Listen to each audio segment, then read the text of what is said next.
Hello again, folks. I've got a rather exciting and personal announcement to make. It's my birthday! And the celebrations began last night, watching my beloved Minnesota Timberwolves fall in the last second to Dallas Mavericks. Thank you, Kyrie Irving and Luka Doncic, for ruining my birthday weekend.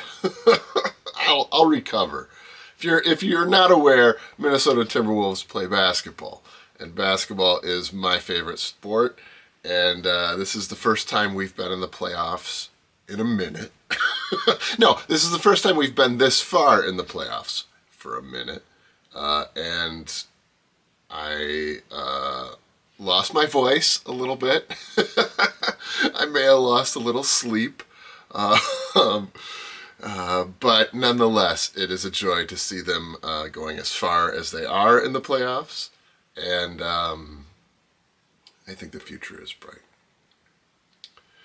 So, decided to come down here first thing this morning because it is my birthday.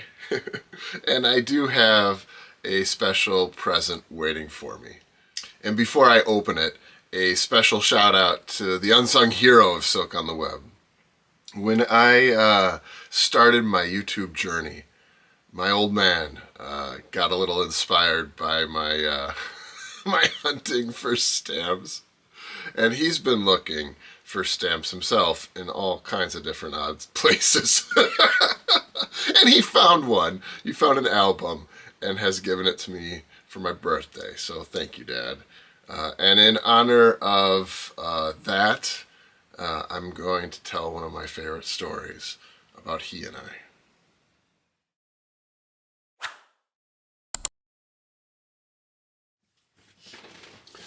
Oh, they lost on a last-second shot, and I lost my voice. Oh, so be it. It's not over yet. It's a best-of-7 series, and they're down 0-2 now, with the right to go to the championship game or championship series at stake, but we shall see. Once again, thank you, Dad. So, and a reminder to you all that it is possible to find stamp albums in used bookstores. They aren't common, but every now and then you'll find either in the antique section or the collectible section a few books on stamps. And I have found several albums with stamps inside in that section. And so keep an eye out when you're at the bookstore next time. And I got a text message from my old man saying he was at a bookstore getting ready for my birthday. And he found these. The owner pointed him in their direction. And there were a few of them, and so he asked which one I might want. And I said that I sure do like Scott Specialty Series stamp albums. And there you go. Oh, how cool. I do not have a Scott Specialty Series for British North America like this. And I sure do like some of the stamps from British North America. So, when thinking about my dad and the story that I wanted to tell alongside reviewing this album, one jumped to mind. And it was from when I was a boy. And he and I went on a trip with our church youth group. And you can see that the owner of this album, or the used bookstore owner, put $100 on it. I do know that he was able to negotiate it down, so thank you, Dad. So we went on a trip with our church youth group to New York City. And we were going to work in a village north of New York doing some construction work. And then we were going to have a day off in the city to enjoy our time. gotta say, I'm already seeing this is brand new. It's in amazing condition. So I believe there are some stamps in here, but at the very least, this is going to be my book. Oh, I'm so excited. I've wanted this. I've wanted a way of putting together part of my British Empire set stamps into an album like this. So this is perfect. So we are in New York, and what we knew was that our chaperone had a connection to the New York Yankees. That's all we knew. We knew that our chaperone, his daughter was marrying the son-in-law of someone on the Yankees. Was, I think, the backstory that we had. And when we got into the city, and we were in a series in several Econo vans, so there's like 20 of us piled into these vans. When we got into the city, our instructions were to go to New York Yankee Stadium and go to a specific entrance and wait in the lobby, and somebody will greet you. And of course, we thought that, we were going to meet the traveling secretary or the assistant to the groundskeeper, whoever it was. But we go to the admin offices for the Yankees, to their entrance. And we're waiting in the lobby. And the elevator doors open. And out walks Brian Cashman. And if you, like me back then, didn't know who Brian Cashman is, let me share that he is the general manager of the Yankees. So our chaperone had the best of connections you can have. And so he walks up to us and greets us and says, well, would you like to see my office? And we're all like, yes, of course, absolutely. And we pile into an elevator. Dad, the orange cat just walked right in front of our front yard with a rat. Oh, with a rat? With a rat. Whoa. That's pretty amazing. I don't think we have rats here, but, Anywho, so we walk into the elevator. He pushes floor number 6 or whatever it was.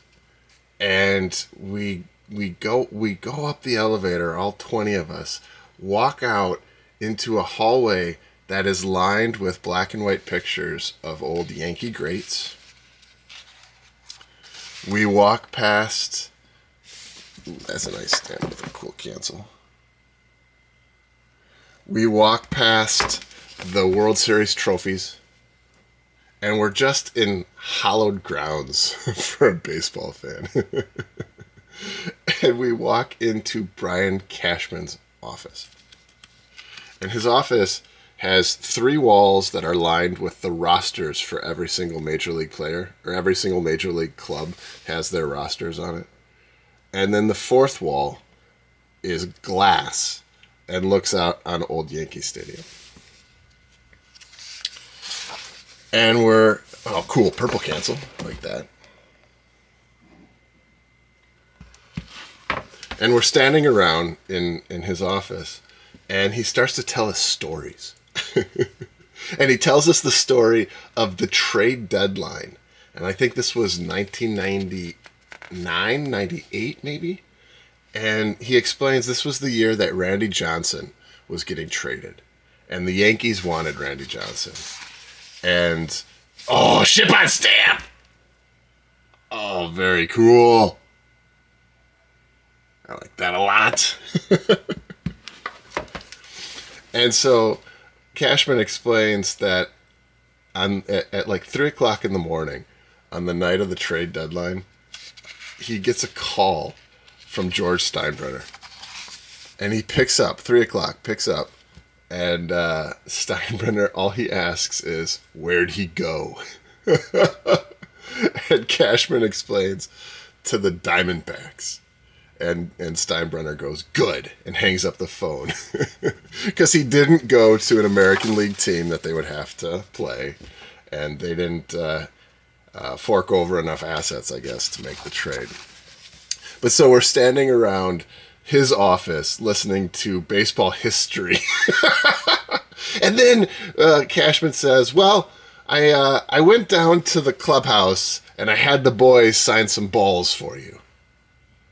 And he points to the floor, and there are 2 boxes of baseballs. And then he says, and I've got some programs for you. And he hands us some programs for the game. And he wraps it up by saying, and now I'm going to take you to my box seat.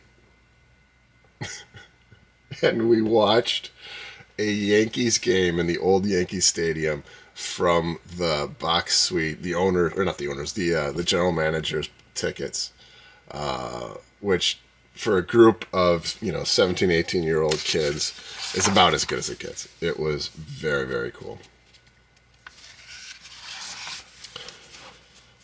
Is that a ship? That is not a ship. That's a very cool airmail stamp. I am loving this album, by the way, because I am absolutely going to be able to use this for my personal collection. There are a bunch of new, which is nice.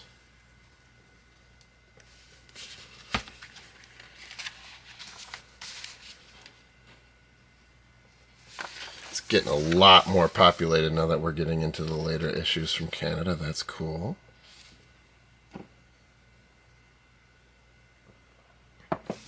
So we watch the game. It's fun. It's great. And the whole time, of course, us kids are talking about the baseballs. The signed autographed baseballs that we're going to have to figure out who gets what. And I, thinking that I'm the oldest, and I love baseball, not everyone does, I think I'm going to get the Bernie Williams or the David Cohn. I think I'm going to get the cream of the crop. And so does one of my best buddies. And of course, we're talking about which stars we want when it comes time to divvy up the baseballs.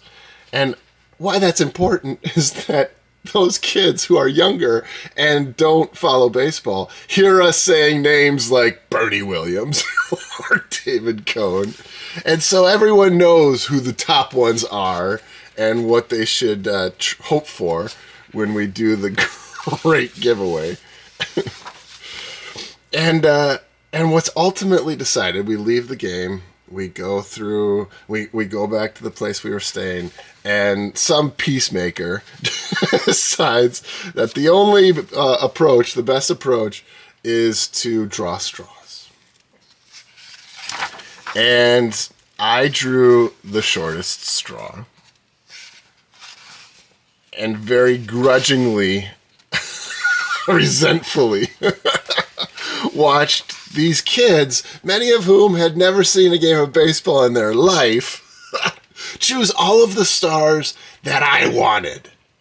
And then I'm left with just the scrubs, the bench players. I felt robbed.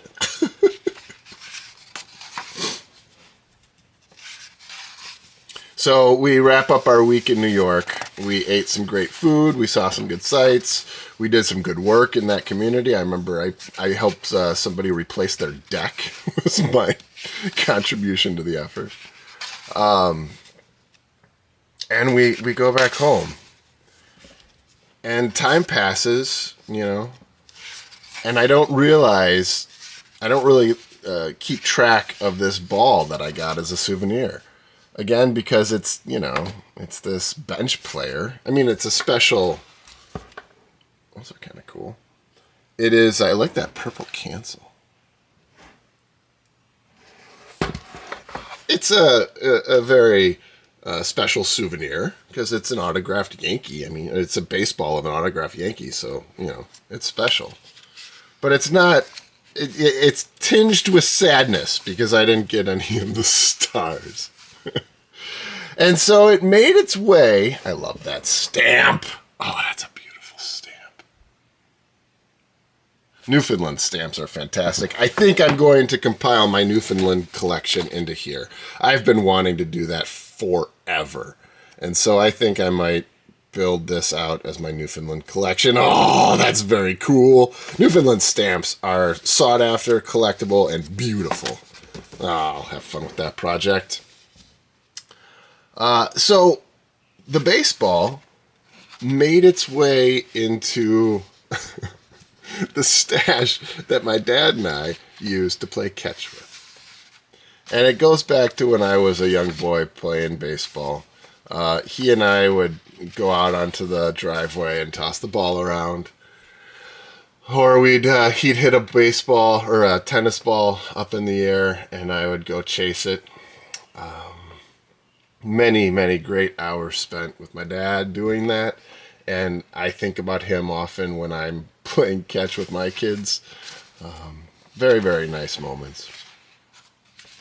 Well, when you play catch with a baseball, it hits the ground, you know. Oh, cool, United Nations. It gets scuffed up. And so this baseball got destroyed. I mean, it's just, I still have it. It's somewhere around here. It is covered in dirt. It's covered in grass stains. And the signature that's on it is barely, recognizable now. There's just a couple of pieces of ink that you can see. And even though the autograph is gone, it's still one of my favorite possessions because it has the history of playing catch with my dad, on I think we actually played catch at my graduation party for high school, Those last few moments of he and I, I'm going to get emotional. The last few moments of he and I, before I went off for college. And now here I am starting to plan a similar moment with my daughter. It's still a few years away, but you can't help start thinking about it. So I do very much love this baseball still. But there's a moral of the story.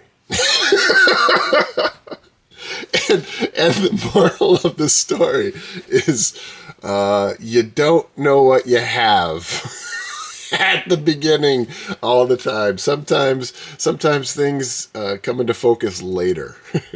Sometimes things appreciate in value in ways that you can't predict.